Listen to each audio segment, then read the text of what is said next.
across America, beneath our seemingly normal society, there exists an underground world of extreme fandom. Nerds, geeks, artists and freaks, performers, professionals, and eccentrics. These fans of the obscure gather at conventions to meet and to educate, but most of all, to celebrate. This is my world, and these are my people. This episode, we take you to Days of the Dead.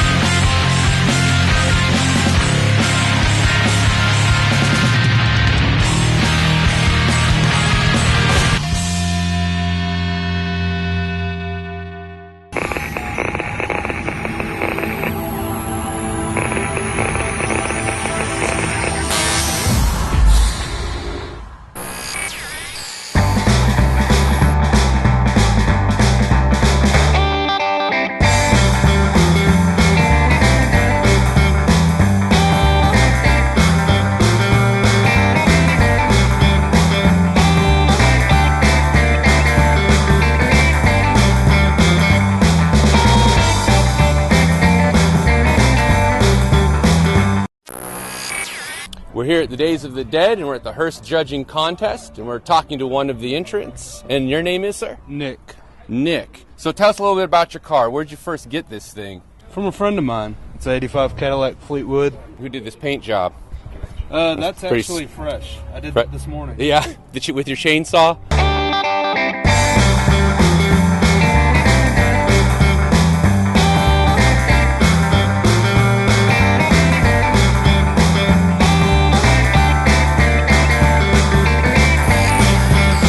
So each one of the cars we look at, someone will win. What are the other prizes that are available today? As far as just the cars, we have a trophy, but like there's best of show. I think we just least gas mileage, most blood. What are all the?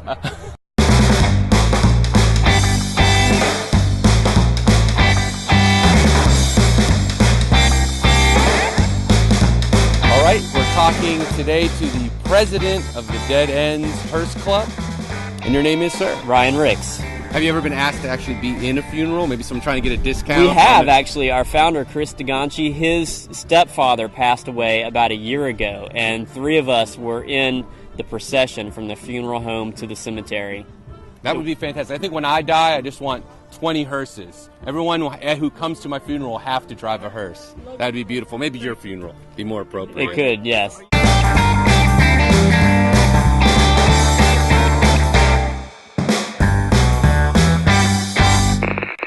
Welcome back to...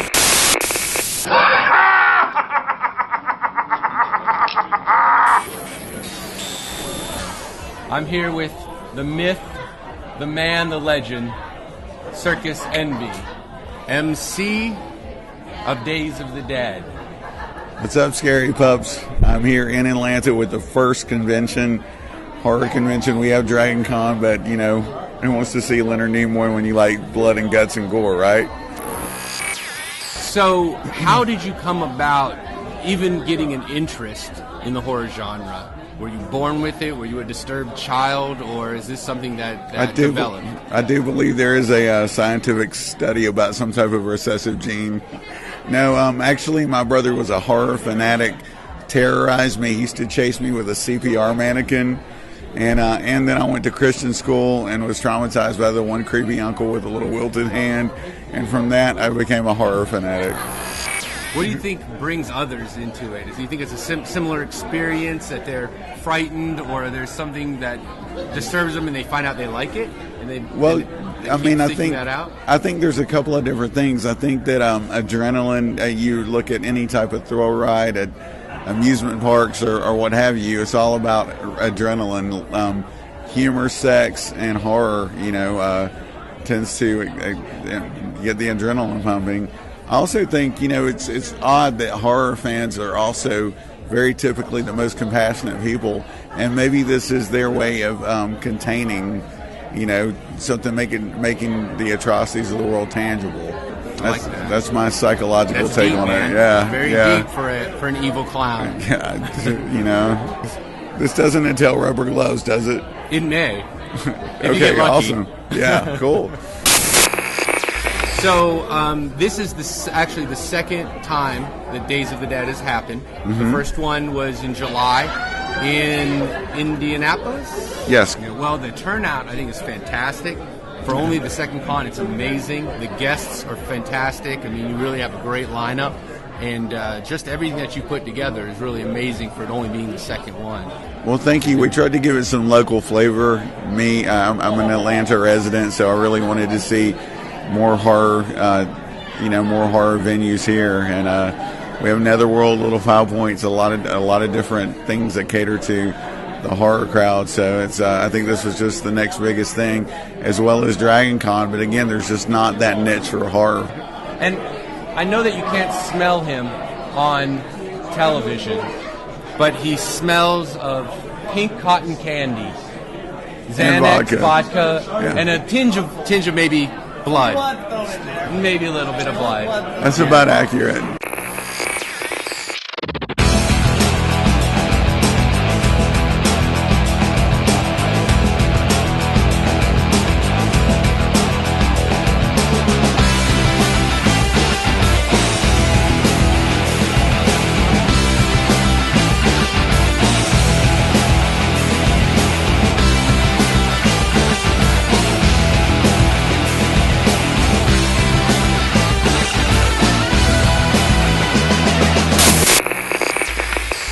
If someone was coming to a con or your con for the first time, what are some of the things they can expect to see and do?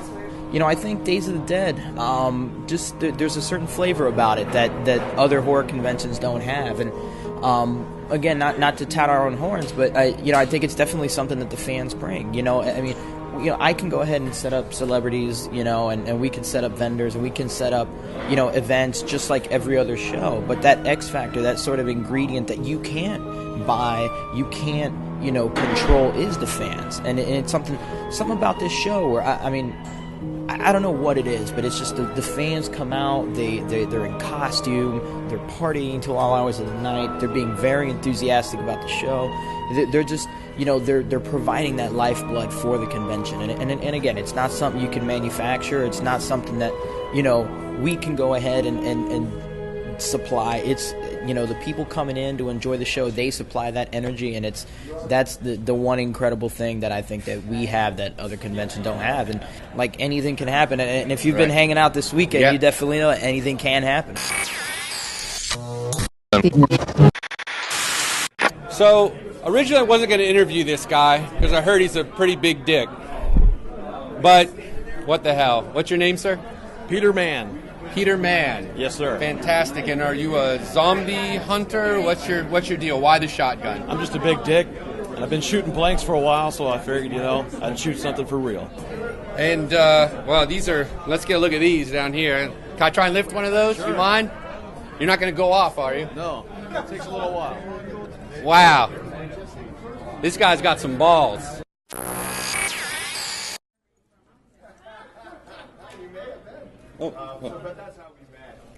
Sorry about that.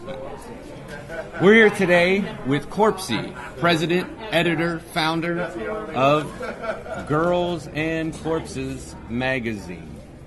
I'm actually the deaditor.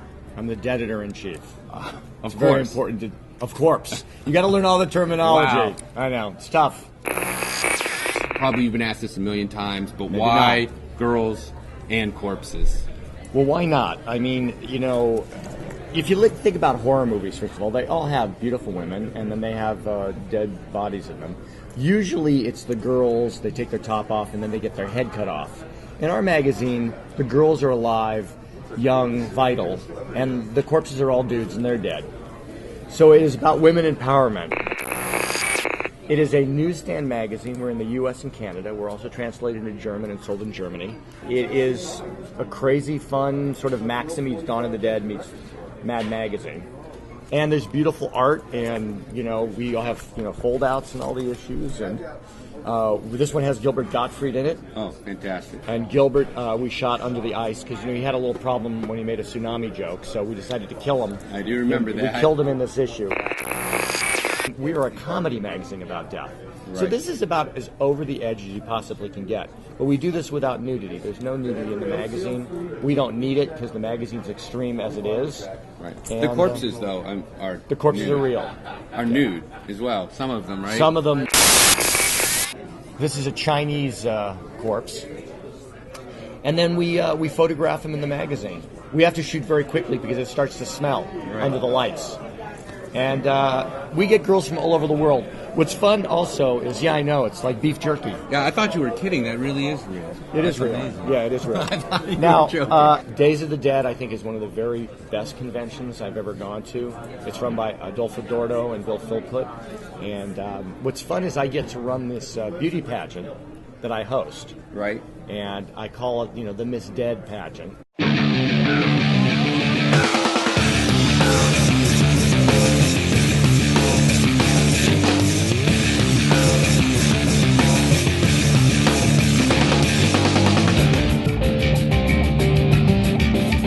And we picked a winner, Miss Dead Atlanta 2012. And she'll get a full spread? She'll get a spread in the magazine. Yeah. There were other prizes. She got a beautiful necklace from this company called Steampunk Bazaar.